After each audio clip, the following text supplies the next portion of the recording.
Big pass Tamil season 8ஓட இன்றைய நாளுக்கான 2வது ப்ரோமோ. இந்த 2வது ப்ரோமோவுல நடந்த விஷயம் இப்பதான் லைவ்ல நடந்து முடிஞ்சிருக்கு. அத பத்தி நம்ம டிஸ்கஸ் பண்ணுவோம். இப்ப இந்த வாரத்திற்கான கேப்டன் ரஞ்சித் அவர்கள் இப்ப டீம பிரிக்கிறாங்க. இப்ப வீடு கிளீன் பண்றதுக்கும், பாத்ரூம் கிளீன் பண்றதுக்கும் ஒரே டீம் தான். அதே மாதிரி பாத்தீங்கன்னா, கிச்சனுக்கு ஒரு டீமு, வெசல் வாஷிங்க்கு ஒரு டீமு அப்படின்னு பிரிச்சிருக்கிறாங்க.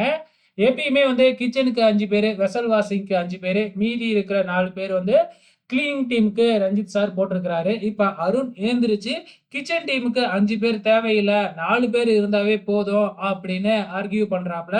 உடனே தீபக் இருந்துகிட்டு கிச்சனுக்கு பாத்தீங்கன்னா ஸ்கில் பேஸ்டு வேணும். அதனால 5 பேர் வேணும் அப்படின்னு சொன்ன உடனே, இது என்ன கிச்சன் டீம்னா ஸ்கில் பேஸ்டு, அது லேபர் பேஸ்டு அப்படின்னு எதுக்கு ஒரே ஒர்க்கே 2ஆ பிரிக்கிறீங்க அப்படிங்கிற மாதிரி சண்டை போட ஆரம்பிக்கிறாப்ல.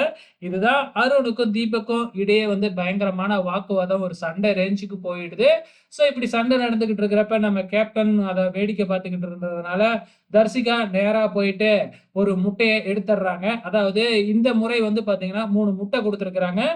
3 முட்டையும் எடுத்துட்டா கேப்டன் பதவி போயிடும் அப்படிங்கிற மாதிரி சொல்லியிருக்காங்களாட்டுக்கு. கேப்டன் பதவிய ஏத்த உடனே ஒரு முட்டைய பறி குடுத்துட்டாரு நம்ம ரஞ்சித் சாரு. இதுல இந்த வாரம் எப்படி போக போகுதுன்னு தெரியல. ஆல்ரெடி நம்ம அருண் வாரத்துக்கு ஒருத்தர் கூட சண்டை போட்டுக்கிட்டு இருக்கிறாரு. கடந்த 2 வாரமா மஞ்சரி கூட சண்டை போட்டாரு.